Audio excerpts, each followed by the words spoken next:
Hey YouTube. So today I'm gonna answer a question that I actually get asked quite frequently. It is, how did I get into Footbag exactly? How did I start taking it so seriously and wanting to progress at such an odd sport? Well, it all, actually I'm just gonna show off the nice day we're enjoying today. I'm just chilling in the hot tub.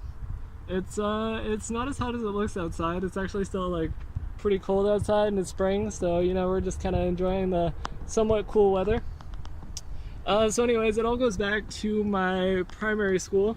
The first contact I had with a hacky sack or a foot bag, a friend of mine actually brought a hacky sack to school and we played keep ups and it was fun. I mean, I wasn't too good at it. Most people are pretty bad when they start. You keep it up like 3 times, you think you're like you think you're a boss. So I kept it up like a few times and that was probably the end of it for a few years. I didn't really get super into it at first. I thought it was like somewhat fun, but I don't know, it just it didn't really stick with me at first. So it was actually only until later on when I went into junior high school, which was actually like combined with my regular high school. It was all like in the same like facility, I guess you could say, or the same place, same school.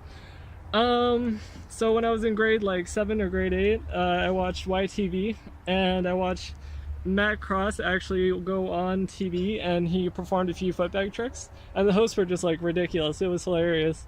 It was like Sugar and I don't remember the other guy, I think like Kelso or something, I don't know, but they were just acting like ridiculous, wearing wigs, and I don't know, it was a good time.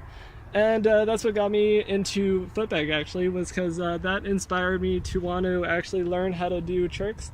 Well, I knew I wanted to do something great after I saw that, and I knew I wanted to be really good at Footbag. But it actually took me a couple of years to actually get my hands on a hacky sack. So it was only a couple of years later when I got my first hacky sack. I saw it at a convenience store. It was not even a crochet bag, it was like even worse than that. It was like it was made of rubber. Yeah, it was pretty bad. I managed to keep it up like 13 times and I thought that was pretty impressive. So I was pretty happy, and then I moved up to a different type of bag and finally got a crochet bag. So I managed to keep that one up like about 113 times. And I watched YouTube videos and I saw that people were doing crazy tricks, like way more impressive than me, obviously, like Matt Cross type stuff, and then like stalling the foot bag, and I knew I had to step my game up.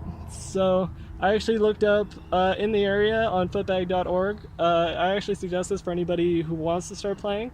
You can look up and find different groups in your area that actually play footbag. If you're lucky, you'll have a group or a club anyway. And that's how I kind of got into it a little bit more, is I found a group in Oshawa, which is the city that I'm from. My eyes itchy. And yeah, and they taught me, they kind of mentored me. The club that I was in, it was Cassie and Andrew.